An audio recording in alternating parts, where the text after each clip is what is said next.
Hello everyone, मैं आपका अपना दोस्त Dharmendra Kumar. Line by line Hindi NCERT series upon discuss कर रहे हैं और अपना जो करंट चैप्टर चल रहा है वो है वंशागति का आणविक सिद्धांत या आणविक आधार। और आज का जो टॉपिक होगा वो होगा डीएनए कुंडली का पैकेजिंग। लास्ट सेशन में, लास्ट वीडियो में अपन ने डीएनए के बारे में डिटेल से देखा था। पहले बायोमोलिक्यूल की अपन ने बात की थी और उसके बाद में इस चैप्टर में एनसीईआरटी में जो दे रखा डीएनए के बारे में वो लाइन टू लाइन अपन ने डिस्कस किया था। कौन से साइंटिस्ट ने डीएनए का जो हेलिकल मॉडल है वो दिया था, कब दिया था और उनका आधार क्या क्या था, और साथ साथ में चारगाफ का जो नियम था उसे भी अपन ने देखा था। चारगाफ नियम जो रूल था उसके कुछ क्वेश्चंस बायोमोलिक्यूल में मैंने आपको करा रखे, वहां से आप लोग देख सकते हैं। ठीक है, सो आज के सेशन में अपन देखेंगे डीएनए कुंडली का पैकेजिंग, किस प्रकार से डीएनए का पैकेजिंग होता है और किस प्रकार से जो आगे की स्ट्रक्चर है कि जो अमीनो अम्ल है या जो बेसिक प्रोटीन है, जो क्षारीय प्रोटीन उसके साथ में जुड़ता है और जो क्रोमोसोम एक्चुअल में बनता है वो किस प्रकार से बनता है, वो आज के सेशन में अपन डिस्कस करेंगे। तो आप लोग एनसीईआरटी लेके बैठिएगा, नोटबुक लेके बैठिएगा, जिससे जो भी इंपॉर्टेंट पॉइंट लगे उसे नोट कर लीजिएगा। स्टार्ट करते हैं डीएनए कुंडली का पैकेजिंग। इसके लिए आपको जो अपन ने पहले पढ़ रखा है वो आपको थोड़ा सा आना चाहिए कि जो अपन ने फर्स्ट जो सेकंड लेसन में, लास्ट लेसन में अपन ने बात की थी कि ई कोलाई में आपके पास जो नंबर ऑफ क्रोमोसोम है या जो बेस पेयर है वो कितने होते हैं, बैक्टीरियोफेज लेमड़ा में 5 into 174 उसमें कितने हैं, और मनुष्य जो है ह्यूमन है उसमें कितने प्रकार कितने जो ए गुणित जो अपने पास ए गुणित जिसमें अपन ने बेस पेयर की बात की थी ए गुणित में, तो वो ए गुणित जीनोम में आपको आना चाहिए, जिससे ये जो टॉपिक होगा वो आसान होगा। ठीक है, तो स्टार्ट अपन करते हैं। लगातार दो क्षार युग्मों के बीच की दूरी 0.34 नैनोमीटर या 0.34 इंटू 10 की घात -9 मीटर मान ली जाए तो ऐसा अपन ने देखा अभी तक, कोई दिक्कत नहीं है। और यदि प्रारूपी स्तनधारी कोशिका में डीएनए द्विकुंडली की लंबाई की गणना साधारणतया सभी क्षार युग्मों की संख्या को लगातार दो क्षार युग्मों के बीच की दूरी से गुणा करने से दूरी की गणना कर सकते हैं, वह है 6.6 इंटू 10 की घात 9 क्षार युग्म इंटू 0.34 इंटू 10 की घात -9। ठीक है, तो कितना लगभग अपने को मिलेगा, 2.2 मीटर के बराबर मिलेगा। मतलब कहने का तात्पर्य यही है कि ए गुणित में अपन ने बात की थी 3.3 इंटू 10 की घात 9 बेस पेयर, बीपी बोलते हैं शॉर्ट में, ब्लड प्रेशर वाला बीपी नहीं है, या क्षार युग्म इसे अपन बोलते हैं। ठीक है, तो अगर द्विगुणित की अपन बात करें तो इसे 2 से मल्टीप्लाई करेंगे। और अपन ने बोला था कि किसी भी एक जो पिच होती है उसमें 10 बेस पेयर होते हैं और इसकी लेंथ कितनी होती है, 3.4 इंटू 10 की घात -9, 10 की बात की थी, तो दो बेस पेयर के बीच में कितनी होगी, 0.34 इंटू 10 की घात -9। और अपन ने ये 6.6 यहां से निकाल लिया। टोटल जो बेस पेयर की अपन बात करें तो 10 की घात यहां पर कितना हो जाएगा, 6.6 इंटू 10⁻9 यहां से हो जाएगा। तो इसे ओवरऑल अपन यहां से कैलकुलेट करेंगे तो अपने पास जो लंबाई आएगी वो लंबाई अपने पास मनुष्य में कितनी आ रही है, 2.2 मीटर के समथिंग यहां पर आ रही है। ठीक है, तो लंबाई निकालने का सिंपल सा अपने पास फॉर्मूला हो गया जो डीएनए उसकी लंबाई निकालने का। एक तो क्षार युग्मों की संख्या, कितने क्षार युग्म है, उससे अपन मल्टीप्लाई करेंगे दो क्षार युग्म के बीच की दूरी। ठीक है, यह एकल जो युग्म है उसके बीच की दूरी। तो ये अपने पास सिंपल सा फॉर्मूला यहां से हो जाएगा। इस फॉर्मूले से आपको एक क्वेश्चन यहां से पूछा गया, आप ही को सोल्व करना है, वो कमेंट करके मुझे बताना उसका आंसर क्या आता है। तो यह लंबाई प्रारूपी केंद्रक की लंबाई चौड़ाई लगभग 10 की घात -6।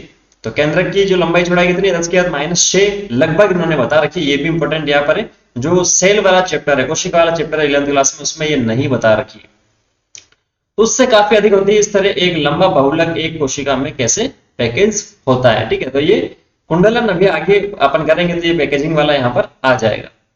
यदि ई कोलाई डीएनए की लंबाई आपको दे रखी है 1.36 मिलीमीटर, तो क्या आप ई कोलाई में क्षार युग्मों की संख्या की गणना कर सकते हैं?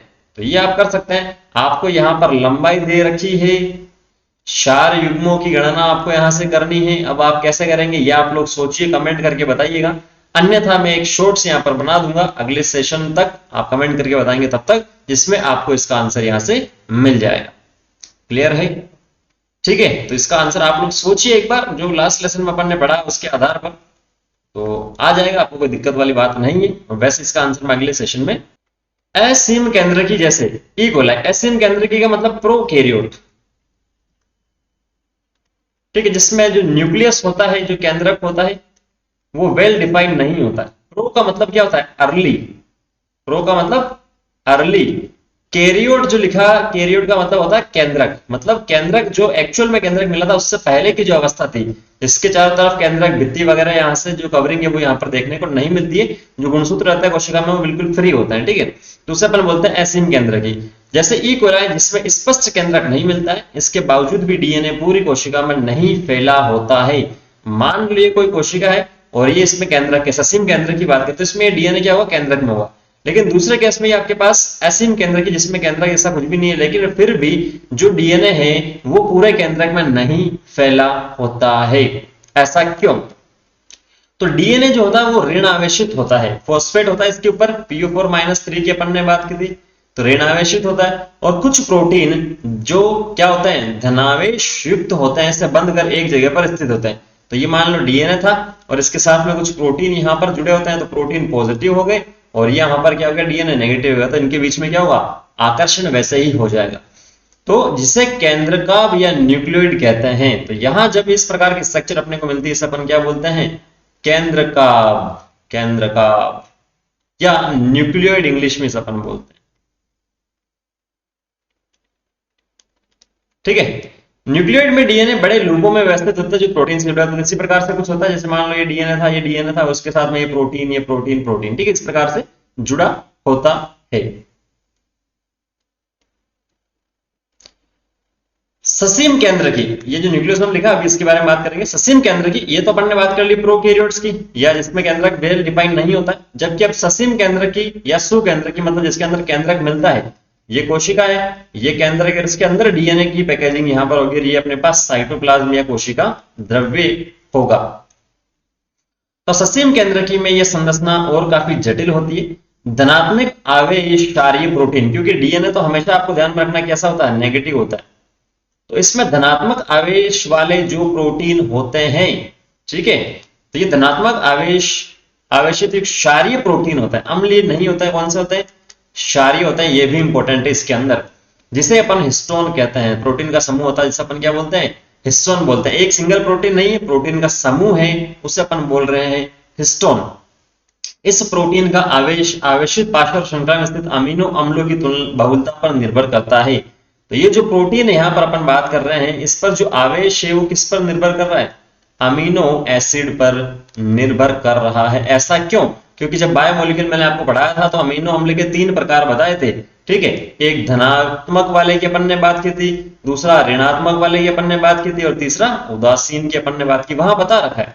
तो अगर धनात्मक वाले ज्यादा अमीनो अम्ल हैं तो ओवरऑल जो चार्ज होगा वो पॉजिटिव होगा, ऋणात्मक वाले हैं तो नेगेटिव होगा, और पॉजिटिव और नेगेटिव अगर बराबर है तो वो क्या हो जाएगा? न्यूट्रल हो जाएगा, उदासीन हो जाएगा। तो वही इसने बोला है कि जो आवेश की बात करें, प्रोटीन पर जो आवेश है वो किस पर निर्भर करेगा? अमीनो अम्ल की बहुलता पर, जो ज्यादा संख्या में होंगे, बहुल होंगे, उस पर निर्भर करेगा। नेक्स्ट जो इंपॉर्टेंट पॉइंट है ये पूछा गया है, नेक्स्ट अमीनो एसिड जो बता रखे हैं कि हिस्टोन में क्षारीय अमीनो अम्ल लाइसिन व आर्जिनिन अधिक मात्रा में मिलते हैं। क्या मिलते हैं? हिस्टोन जो क्षारीय है क्योंकि इसके अंदर क्षारीय अमीनो अम्ल, क्योंकि प्रोटीन जो बनता है वो किससे बनता है? अमीनो अम्ल से बनता है। बायोमोलिक्यूल में बता रखा है अमीनो अम्ल से बनता है प्रोटीन। प्रोटीन की जो एकलिक इकाई है कौन सी होती है? अमीनो अम्ल होता है 20 प्रकार के, ठीक है। तो अलग अलग उसका वर्गीकरण भी कर रखा था, इसीलिए मैंने बोला आप उस चैप्टर को पढ़ लो। आपने पढ़ा तो अच्छी बात है, नहीं पढ़ा तो और अच्छी बात है। दोनों अमीनो अम्ल की पार्श्व श्रृंखला पर धनात्मक आवेश होता है, मतलब आर्जिनिन और जो लाइसिन की ये बात कर रहा है, इस पर क्या होता है? पॉजिटिव चार्ज होता है। हिस्टोन व्यवस्थित होकर 8 हिस्टोन अणुओं की इकाई बना लेता है। तो हिस्टोन व्यवस्थित होकर क्या करता है? 8 हिस्टोन अणुओं की इकाई बना लेता है। 8 जो है हिस्टोन यहाँ पर बन जाते हैं, 4 आगे है और 4 यहाँ पर पीछे की ओर जो दिखते नहीं है, यहाँ से एक साइड से 3D में दिखते हैं।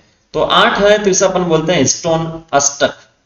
धनात्मक आवेशित हिस्टोन अष्टक के चारों तरफ से ऋणात्मक। अब जो है ये अपने पास के आर्जिनिन और लाइसिन इसमें ज्यादा मिलते हैं, तो ये पॉजिटिव था, तो ये जो प्रोटीन मिल रहा है ये भी क्या होंगे? पॉजिटिव यहां पर हो जाएंगे। अब ये जो पॉजिटिव है और डीएनए क्या होता है बाल को? डीएनए होता है नेगेटिव। तो जो डीएनए वाला पोर्शन है वो इस पर क्या करेगा? इस प्रकार से यहां पर इस स्ट्रक्चर यहां से इस पर बॉन्ड, मतलब बॉन्ड का मतलब इसमें आकर्षण इसके होगा, इसके चारों तरफ ये जुड़ जाएगा। तो ये अपने पास हो गया डीएनए, जो क्या होता है? नेगेटिव होता है, ठीक है। तो हिस्टोन और जो डीएनए है वो एक दूसरे के साथ में क्या होता है?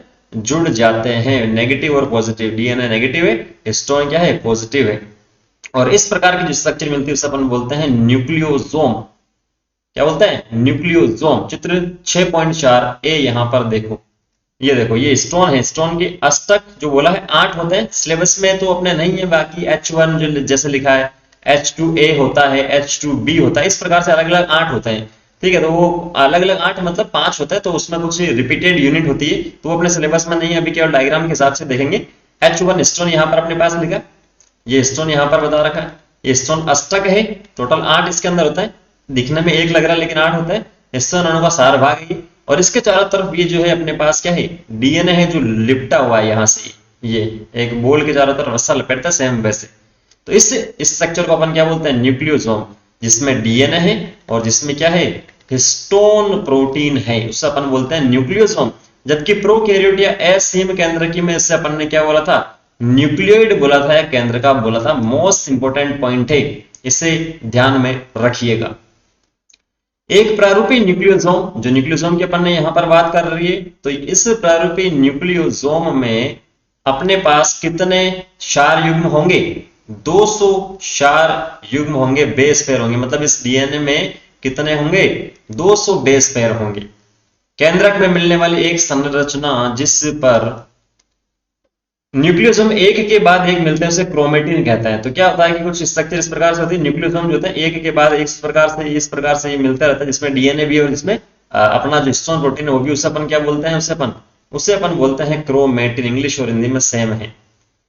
जो केंद्रक में अभिरंजित धागे की तरह संरचना दिखाई देती है, ठीक है, तो मतलब ऐसा धागा जिसे कलरफुल पार्ट जैसे दिखता है उसे अपन बोलते हैं। इलेक्ट्रॉन सूक्ष्मदर्शी द्वारा देखने पर न्यूक्लियोसोम क्रोमेटिन जिस तरह से डोरी पर बीड्स की तरह दिखाई देता है, मतलब ये कोई डोरी है और इस डोरी पर अगर मैं छोटी छोटी गांठें यहां पर लगा दूं तो इस प्रकार की संरचना अपने को दिखती है न्यूक्लियोसोम की, क्रोमेटिन पर। ये क्रोमेटिन है पूरी स्ट्रक्चर, और ये अपने पास क्या बताया जा रहा है, ये अपने पास है न्यूक्लियोसोम। ठीक है, तो डोरी पर बीड्स, ये देखो इस स्ट्रक्चर को आप देख सकते हो, ऐसा लग रहा है कि जो डोरी है उस पर जगह जगह अपन ने गांठें लगा दी। तो सैद्धांतिक रूप से तुम सोच सकते हो कि एक स्तनधारी कोशिका में ऐसे दाने किस तरह की संरचना की संख्या क्या हो सकती है, बिल्कुल सोच सकते हैं अपन। एक न्यूक्लियोसोम में 200 बेस पेयर है, तो अपन ने क्या बात कर ली है, मनुष्य में 3.3 एक गुणित में होता है 10 की घात, जो अपन ने पढ़ लिया इस प्रकार से कुछ होता है, ठीक है।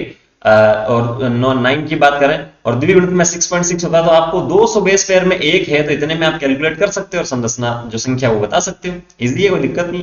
डोरी पर बीट सदृश संरचना क्रोमेटिन में कोष्ठित होकर क्रोमेटिन धागों का निर्माण करती है, जो आगे कुंडलित का निर्माण करती है। तो अब ये जो है डोरी वाली ये स्ट्रक्चर क्या होती है, आगे कुंडलित होती रहती है इस प्रकार से, ये वापस ऐसे हुई कि कुंडलित होती यहाँ पर रहेगी। उच्च स्तर पर क्रोमेटिन के पैकेजिंग हेतु अतिरिक्त प्रोटीन की आवश्यकता होती है। उच्च स्तर पर जो जटिल लेवल के जो ऑर्गेनिज्म होते हैं उसकी बात हो रही है यहाँ पर, तो कुछ और प्रोटीन जो है उनकी यहाँ पर आवश्यकता होती है हिस्टोन के अलावा। हिस्टोन के अलावा कुछ और प्रोटीन की आवश्यकता अपने को होती है, जिसे अपन बोलते हैं क्या, गैर हिस्टोन